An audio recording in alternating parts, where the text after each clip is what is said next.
Okay, bagong umaga, mga akbari-balay. Alali, vlog ulit tayo. So, ngayon maglilinis tayo ito. Side po natin yung ilalim nito. Kaya pati ito lahat yan. Kasi medyo ano na kikis-kisipan natin yung gilid dito. Kamari-balay vlog. Kaya medyo labo na yung pinaka-front nila. Kaya ano yun natin to? Pakayasin lang natin ng ano, para medyo luminaw na siya.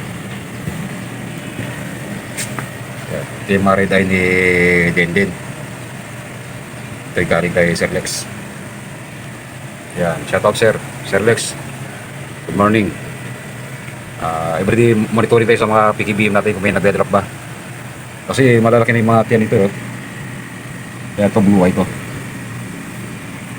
Yan. Tapos ito. Kaya marami ng malalaking tiyan dito ay pa mag-drop. Bakit kaya? O baka sobrang siguro sa lalaki. Yan. Yan, ganda na alaman, no? Kaya ginamitan ko ng filter yan. Yung isang filter ko kasi mga kaswabe, mga kabali-bali vlog. Nasira yung isa. Nung one time naglinis ako, pag linis ko na po ito may ground. Kaya pala yung mga isda, medyo tahimik sila. O parang tahimik sila, yung parang slow. Yung pala may mga ground, may ground na pala. Yan siya, yan.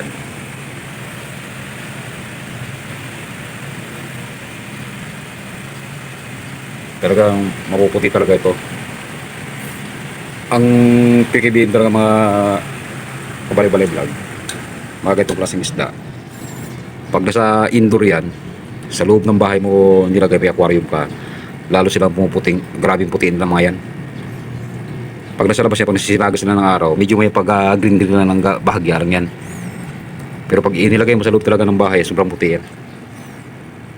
Yan talaga ang ano ng kulay nila. Yan, ito yung pader ito. Yan. Nag-isa na lang yan eh. Yung original. Halos lahat yan, ang mga anak niya lahat yan. Hanggang doon. Ito, mga anak na ito. Ito yung isda ni Sir Lex na ano, copy. Malaki na yun dyan eh. Inaantay ko lang mag-drop kasi nilagyan ko ng halaman. Kasi kung albino kasi ito eh, kumakain kasi ng ngark yan. Kaya ginagawa ko, tinambakan ko ng mga halaman para pag nag-drop, dito na rin mga anak nila, mga fry. Yan o, ito yung mga anak. Pakain natin ang dap na. Shoutout kay ano dyan, kay Silver. Yan ang source ko ng ano, ng ano, boss, shoutout. Ito yung dap na mo. Ito yung pinapakain ko sa mga maliliit ko.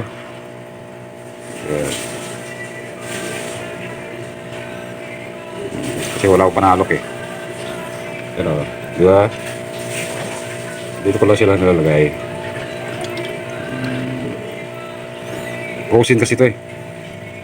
Para mabilis yung paglaki nila. Kasi wala akong tubig. Malang sa yung tubig pix eh. Hirap maghanap ng ganun. Kung gusto nyo umorder, alam mo, kilala naman si, ano, nagbibeta kasi yan, si, ano, hunter kasi, nag-hunt kasi lagi ng dam na yan, katulad nito. Muntinlupa lang yun, si, ano, Silver. Yan, boss, malapit na maubos yung ano ko, ilang peraso na yung ano ko ron. Yan sila mga kabali-bali, oh, di ba? Puting-puti talaga sila. Pag nasa loob ng bahay yan, maganda ito pag malaki aquarium mo eh, lalo pag marami ito. Nakakaliw siya tignan. Ayan sila. Kasi nantay ko kasi mag-drop yung iba. Kasi ang problema, pag doon nag-drop naman, baka sobrang dami na baka mag-drop na mag-drop. Nakakatuwa kasi pag marami sila eh. Ito yung pinapakain ko sa mga maliliit.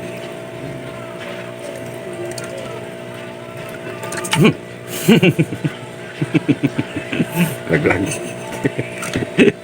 Sorry. Pupusakan nila yan. Ang pikibihim mo siyang ugali ng pikibihim yan. Maya-maya kain ng kain yan. Parang janitor fish yan. Hoy, Russ. Yan ang mga kaswabe ha. Mga kabalay-balay vlog. Yun. Okay. Yun pa yung setup sa loob. Sa loob ng bahay. Kasi kailangan pa natin ng budget. Pag magka-budget ay mga kaswabe, mga kabalay-balay. Dito ako maglalagay ng aquarium. Kaya siguro mga dalawang palapag. Ayan. Para maganda siya tingnan. Ayan. Pansamantala lang muna yan. Hindi ako naman nanilalagay. Kasi dito sa bawal kasi yung to sa labas yung aquarium. Pansamantala lang naman to. Gusto ko to para halaman. Pwede rin lagyan ng to, yung black tub. Yung size dito, mga katikwa size para patungan ko na lang ng halaman. Ayun, plano ko. Ngayon, dito mga aquarium na to siguro kung mayroong gustong magalagay, pamigay ko na lang siguro yan. Black tub na lang siguro nilalagay ko susunod dito. Psst! Kuya, sira din pinto, kuya. Kuya! Yan. Hindi sinasawi ko na kuya. Yan. Gusto ko yung sukat ng black tub. Ganito. Tapos may halaman. Dalagdag ako ng halaman.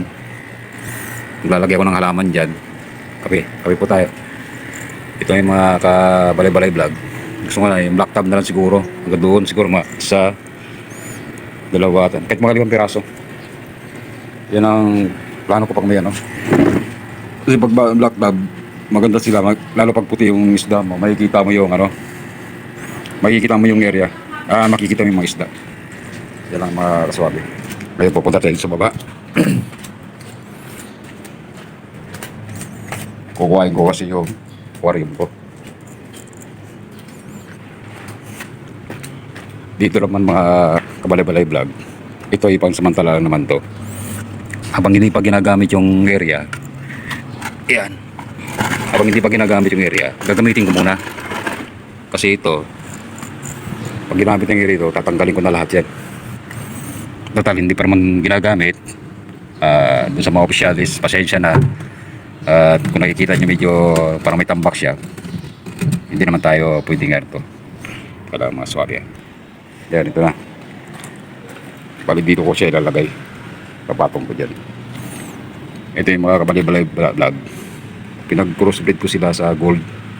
Tapos dun sa albino koy. Ito yung kinalabasan, no? Yan ang kinalabasan, no? May pagkadilaw-dilaw siya na may pula sa buntot. Gold yung skin niya. Yan. Ito may isda rin ito. Halo-halo ito dahil may asulay. Dahil ito yung mga halaman ko. Bibilang ko pa ng paso ito. Ito yung tanglad ko. Ito si ID ko namatay. Parang dilig-dilig.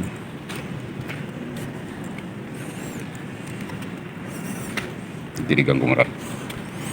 Ito yung mga muli ni Utol. Yan. Mga marble. Yan.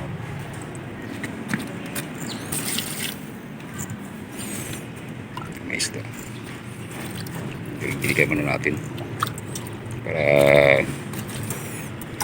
mabuhay sila matagal dito. Kasi magkatapos pag may halaman eh.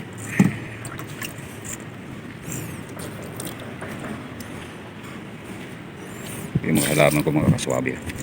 Mga kabalay-balay vlog. Kasi maganda talaga pag may halaman ka eh. Gusto ko lagyan ng mga halaman to dito para maganda siya tingnan.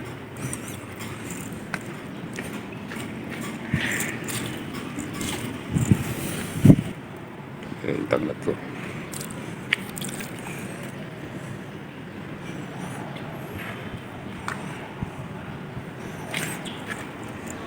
Ito may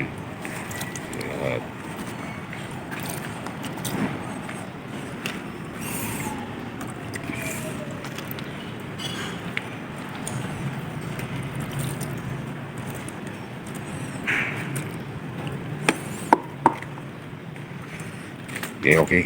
Tatapalan ko kasi itong mga, ano eh, mga kabalay-balay vlog kasi ito. Yan. Lalagyan ko ng sila niyan. Yan o. I-crop. Bababa ko rin kasi ito eh. Gusto ko yan. Ito yung mga kabalay-balay vlog o.